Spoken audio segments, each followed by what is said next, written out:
makambo mosusu comme la biso na vie toyebaka te euti wapi ebele lelo tozomona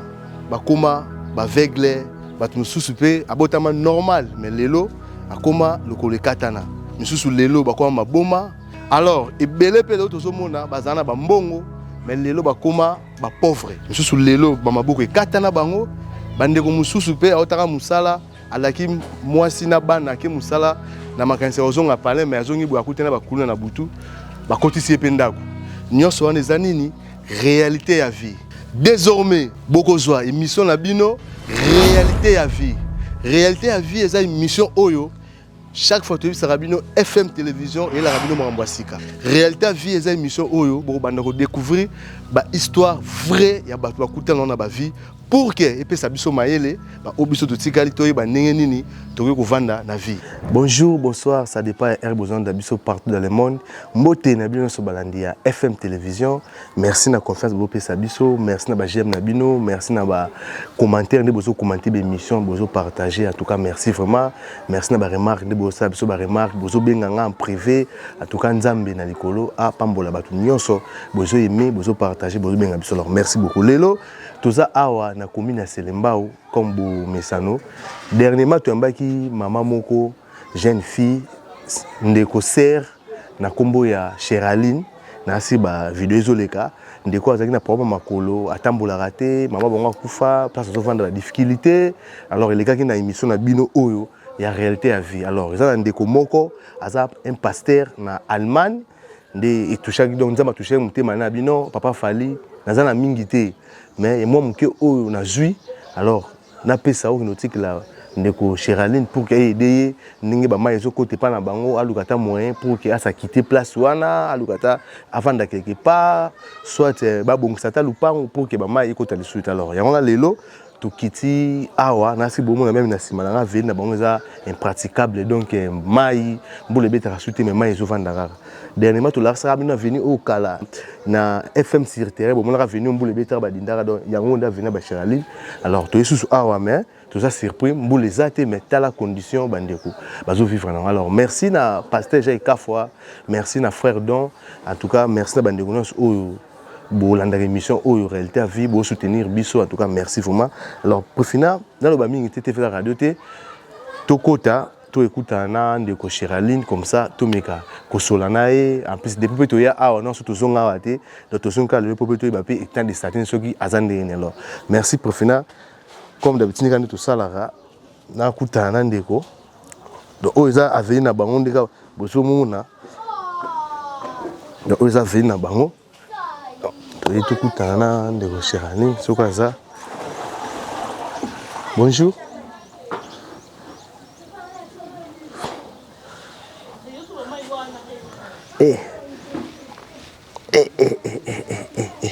eza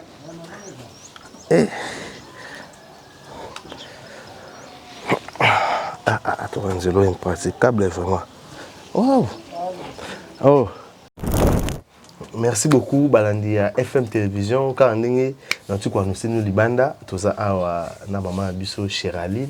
to kuta epi heureusement bon pas bimane ta la rana palais maman bonjour. Bonjour papa. Bonne santé. Ngolo nzambe ça va. Ah OK. Depuis jour to yaka tout monde sur lelo bon en fait ok na biso mwanzo musu to beke no tema to commune na Selembao to beto ata tout total là-haut ce qui n'est ni santé ni à part ça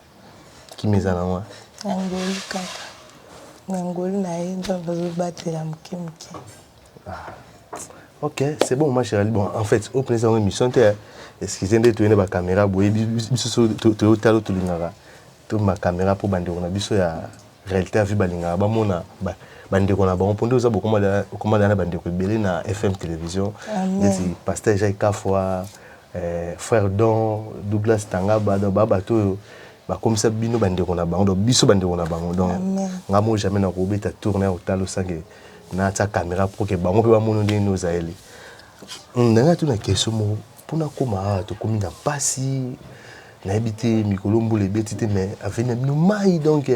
même pour tout na si préfina azwaki ngatini na zoya boy donc difficulté ipsa mabusa ndeni na mayo Papa, car on doit mona car maïwana. Vous la coûtez zo bête à on penza te mais maï o ekota déjà vanda. Donc il faut quitter zo pesa moi passe. Si on voulait ya que au bête à si malobi ah et bah qui si sous écoute qui des maï bah qui si sous maï ndo moni boyo kuta sous ka bon donc tozo vivre kaka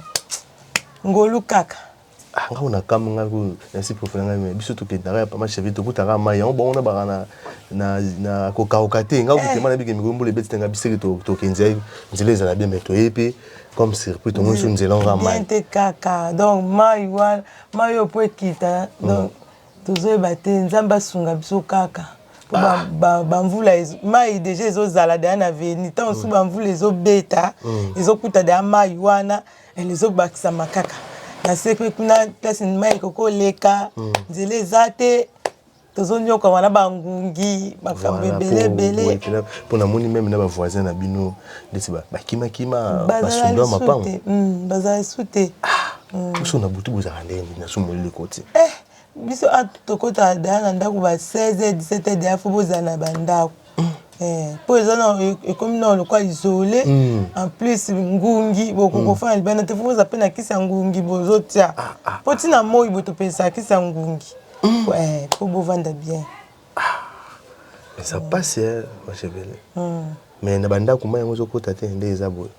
po toto koti na mo na lupang ndi tizobota na se ezobota na ndako ezobota pe mo te tina lupang pe ezobota ndako pe ezobota donc tosala ndeni bambongo pe ezate obongisa vraiment donc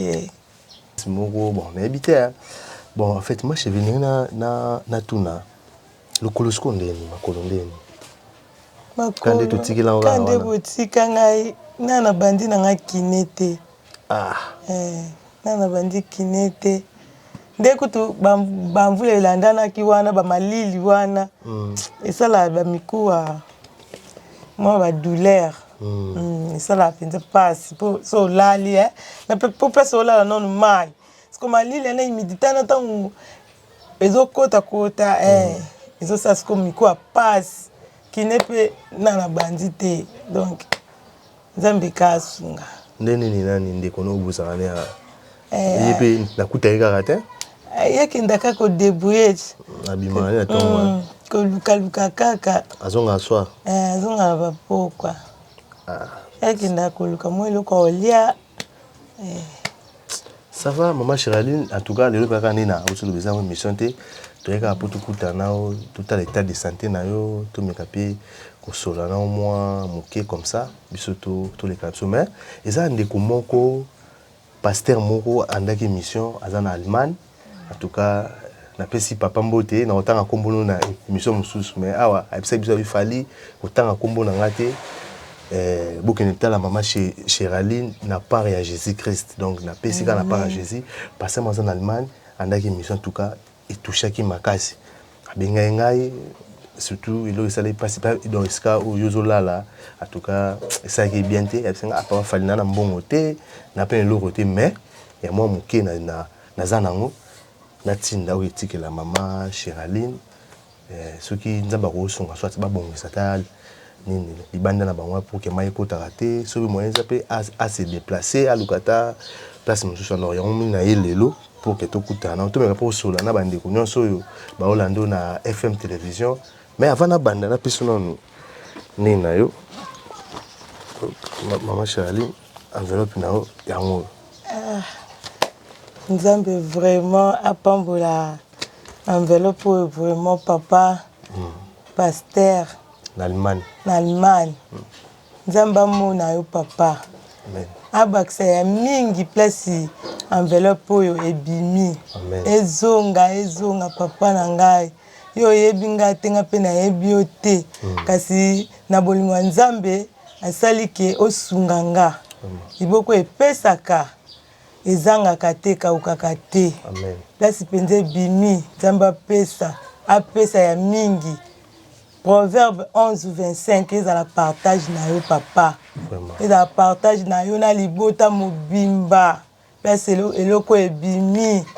Papa pasteur nzamba mona yo atika yo te apesa bosenga ya motema na yo. lokola yo kanisi ngai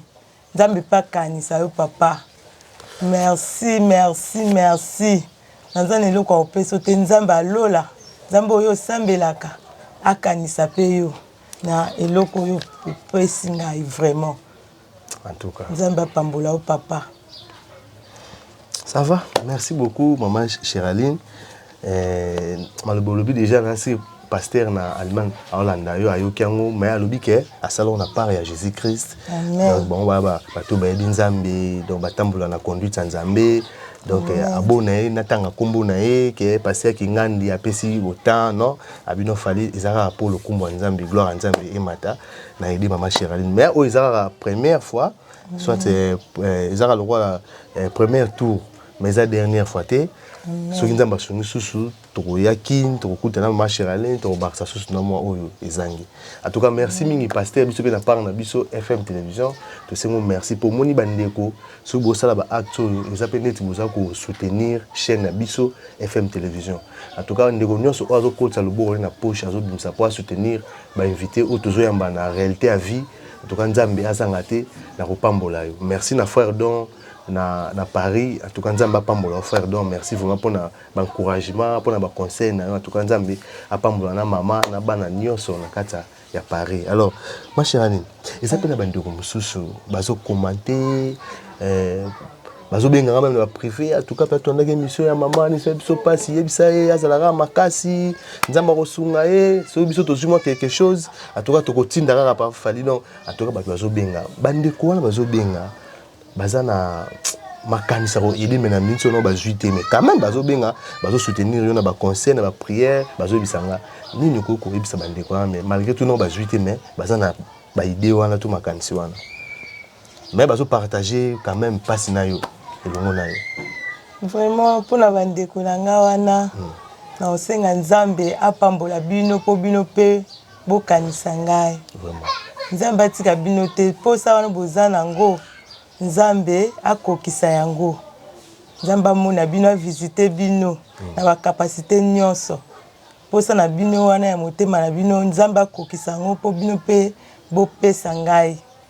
o nazaki na wana nzambe apambola bino vraiment place nyonso bozali o bozobenga bozotuna mpona ngai nzambe atika bino te asoutenir bino na ba problème nyonso na ba situation nyonso pe bino bozana yango po bino bozana souci ko soutenir biso soutenir biso bato tozala ba difficulté bo nzambe pe azana souci na bino atika bino te na nyonso o bino bozana ngo bosenga nzambe apesa bino vraiment. En tout cas merci maman Cheraline namoni comme ça na suka ya liso na biso lelo polo benza ilongo pena émission tezele ka lisolo pour toi tout état de santé na yo tout ti copie na enveloppe na yo mais tout monde quand même malgré tout on a souffrance ça mais nzamba zo batela yo tout santé mon malamu donc nzamba zo na lokumu moi eloko na pasteur a pesio to éviter ceux qui ont bon sa place so pe beaucoup ça l'effort soit bob matin à moi coin tout ceux qui ezandeni mais nzamba kosunga mba sima surtout ko ya sur kotala pour na bi ke la première fois mais la dernière fois te quand na autoloba to zaki déjà awa to le susu to ya pe le susu to ya rapera le susu pour to comme de la famille nzamba la mais alors mot de la fin et pas abonné na ngami ko na benga mo ba abonné na o bazo landaka yo bazo talaka yo donc en tout cas mikolo yo na FM télévision na habité mot de la fin et pas bandeko bazo landa comme ça to clôturer na biso bandeko nyonso bandeko na nga bayaya na nga papa mama nyonso bozolanda ngai naza ndeko na bino lokola nzambe azotia bino au cœur bokanisa ngai ata na baprière bosoutenir ngai naza na elika ete nayebi ke nzambe akosunga ngai makolo ekozonga kaka makasi nakozonga makasi mpe tokokutana mpe kaka na bino eza suka ya mokili te lokola tokufi nano te toza na bomoi nzambe azokorde biso basouffle de vie tokomonana kaka nzambe apambola bino place nyonso bozali bosoutenir ngai vraiment na baprière bozangisaka kotianga na baprière te nzambe apesanga mpe makasi apesanga makasi nazala kaka bonne santé accordanga kaka chance wana esu ya kovivre ata nazovanda esika moko banda ntongo ti pokwa mais nzambe atika mpe ngai te utianga na baprière azala na ngai bo soutenir ngai nzambe pe akosoutenir bino akopambola bino nasepeli na visitation oyo obaye ko visiter ngai nasepeli nakumisi pe nzambe po atikaka pe ba oyo ayete Vraiment. ata na musika ata na pembeni aza na biso ntango nyonso nakanisaki mama akufi nzoka bino bamama bozali kanisaki papa aza te nzoka bapapa bozali bayaya bozali namoni ke naza na libota na ngai na symbole oyo ndeko na ngai na musika papa na ngai akanisi ngai paster ministère na ye ekende liboso nzambe amona pe ye pe na baninga nyonso oyo bozobenga bozotuna ngai nzambe apambola bino atika bino te oyo na ngai naloba kaka yango wana. Ok, merci ma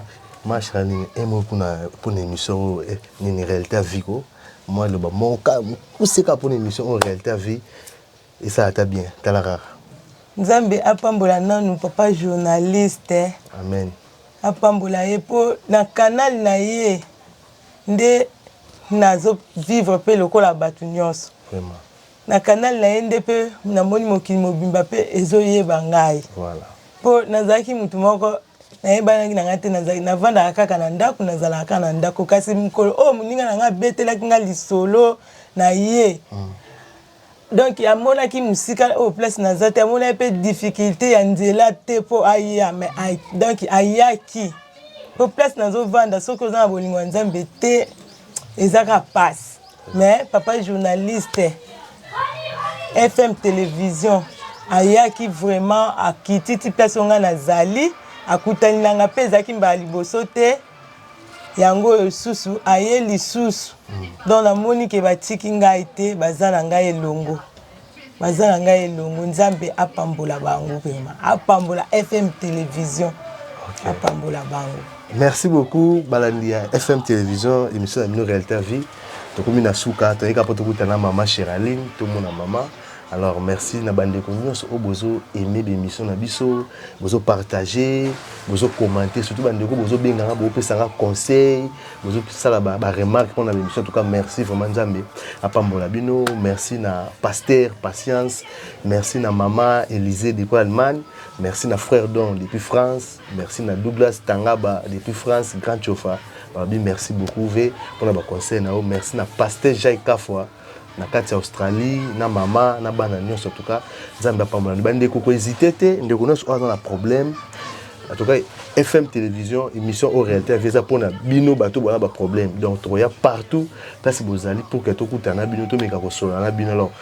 émission au ya réalité visa te pour bato batala ngo ba seka pe ba sentiment pour na ba passe baninga ba mona non les émissions oyo tant omoni muninga za na passe mais ami bomité azo vivre conseil oyo ya kopesa yo et ko fortifier yo ndeko zolanda yo poza na problème pour que au surmonter ba moment oyo oza ko se passer na en tout cas merci beaucoup na balandi nyonso na ba abonné nyonso totiki mama Chiraline na ebike nzamba sunga mère to ya lisusu kotala o donc yo da to mu de famille kanina usolo ba to wanda kozaza na merci na pré-finale grâce au dans ma caméra tokutani mbala sima à la prochaine makambo mususu komela biso na vie to yebakate euti wapi ebele lo tozomona bakoma baveugle bato mosusu pe abotama normal mais lelo akoma lokolo ekatana misusu lelo bakoma maboma alors ebele pe lo tozomona bazana bambongo mais lelo bakoma ba pauvre misusu lelo bamaboko ekatana bango bandeko mosusu pe aotaka musala alaki mwasi na bana ke musala na makanisa ozonga pale mais azongi bo akutena bakuna na butu bakotisi pe ndako nyonso wana eza nini